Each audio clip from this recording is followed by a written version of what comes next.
పోలాష్, పరౌతి, Cachar and Banjar అన్న 4 రకాల భూములను ఏ పద్ధతి ద్వారా నిర్ణయించారు?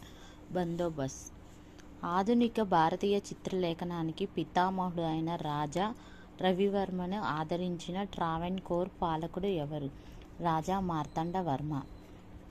ఏ చారిత్రక యుద్ధం తర్వాత అక్బర్ ముఘల్ సింహాసనాన్ని ఆక్రమించటం మరియు ఢిల్లీపై ఆఫ్ఘన్ల ఆధిపత్యం పూర్తిగా అంతమొందటం జరిగాయి? రెండవ పానిపట్టు యుద్ధం. దక్కన్లో నిజాం రాజ్యాన్ని నిజాం ఉల్ ముల్క్ ఎప్పుడు స్థాపించాడు? 1724. నూర్జహాన్ తండ్రి షియాజ్ బేగ్కు గల బిరుదు ఏంటి? ఇతిముద్దౌల్. హిబాత్ ఖానా అనే ప్రార్థనా మందిరాన్ని 1775లో నిర్మించిన మొఘల్ చక్రవర్తి ఎవరు? అక్బర్. బాబర్ అసలు పేరేంటి? జహీరుద్దీన్ మొహమ్మద్ బాబర్. కన్వా